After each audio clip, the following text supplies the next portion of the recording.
June 10th, 2007.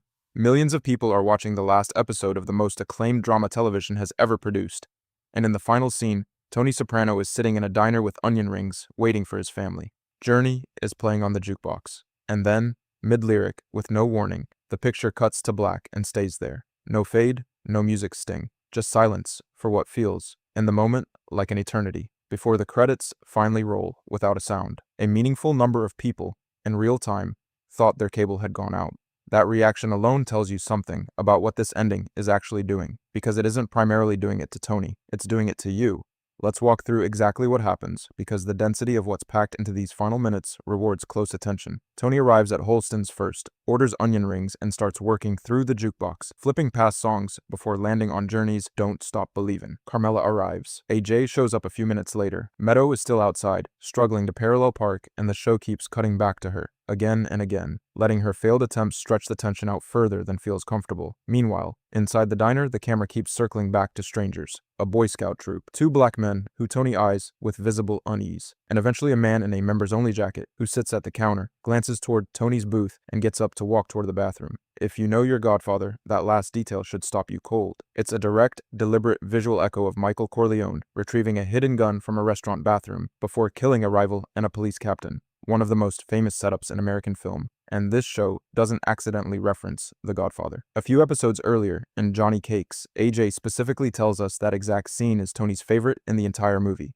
The show has been quietly arming this Chekhov's gun for a while, but the callbacks don't stop there. Look at the diner itself. The location is visually drenched in a specific, deliberate color palette. Orange. There is orange neon signage, orange vinyl booths, and orange trim on the jukebox selector cards. In the visual language of The Godfather, which this sequence is already explicitly referencing, orange is the universal omen that someone is about to get shot. The show doesn't explain this. It doesn't need to, for anyone paying close enough attention. And then there's the structure of the scene itself. Every time the bell over the diner door rings, the show cuts to Tony's point of view, then back to his face reacting. Over and over, the same rhythm, bell, reaction, training you, almost hypnotically, to expect the pattern to eventually deliver something. Meadow finally gets her car parked. She's running toward the door. The bell rings one more time. Tony looks up, cut to black. Here's the detail that turns this from a stylish ambiguity into something closer to a thesis statement. Tony and Bobby Baccalieri are sitting together on a boat, talking, almost idly, about what it's actually like to get killed in this line of work. Bobby says it plainly. You probably don't even hear it when it happens, right? No music sting for that line either. Just a quiet, chilling piece of dialogue that the show apparently intends you to remember. The sound design of the finale does exactly what Bobby described. No gunshot, no scream, no dramatic sting. Just an abrupt, total absence, precisely at the moment tension has been engineered to peak.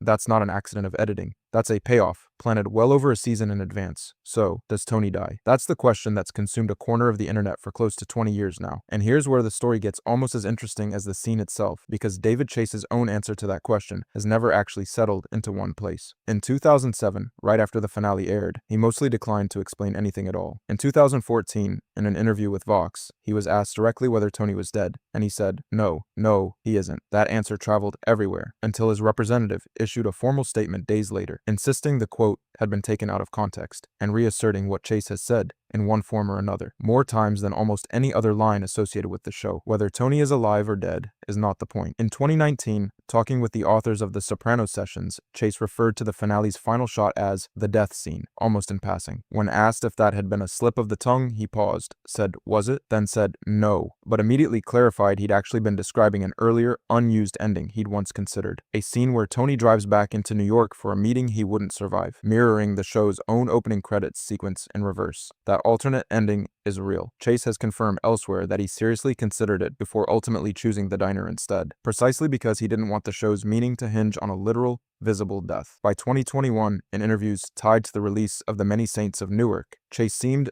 to a lot of entertainment outlets, to be edging closer than ever to a real confirmation, visibly irritated at one point that so much of the audience specifically wanted to see Tony killed, as if that desire itself unsettled him more than any ambiguity in his own writing. And yet, even there, his actual words stopped short of a clean yes. As recently as 2024, in an interview with People, he was still declining to spell it out, saying flatly that he hates spoon-feeding an audience. It's Chase himself repeatedly cornered by the exact same question, giving answers that shift depending on the day, the interviewer, and his own mood, never quite lying, never quite confirming, permanently unwilling to let the ambiguity resolve, which means the real-world discourse around this ending has spent nearly 2 decades accidentally reenacting the show's entire thesis. People wanting a definitive answer to a question that was never designed to have one, getting frustrated, theorizing, parsing every word choice for a hidden confession, never actually getting it. That's not a coincidence. That's the point landing exactly where Chase apparently always wanted it to land. Not inside the fiction, but out here, in us. Because step back and look at what the show has actually been about since its very first episode. Tony Soprano's story doesn't open with a murder or a heist.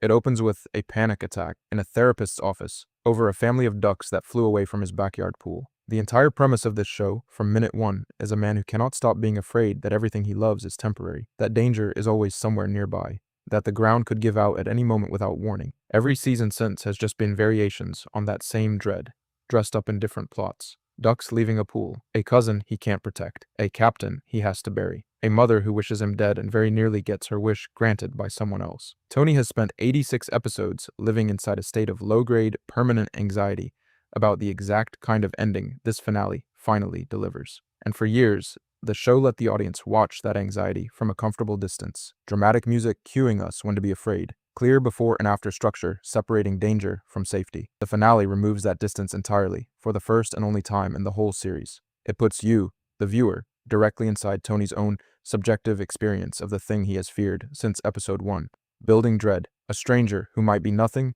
or might be everything. And then, exactly as Bobby predicted on that boat, no warning at all, just an ending delivered with the same suddenness a bullet would arrive with, except aimed at you instead of him. Whether Tony physically dies in that diner was never really the mystery this show was interested in solving. The mystery, if you can even call it that, is what it feels like to live a life where that question is always, unresolvably, sitting one booth away from you. The finale doesn't answer that question. It makes you sit inside it, the way Tony always has, for exactly as long as it takes a bell to ring one more time.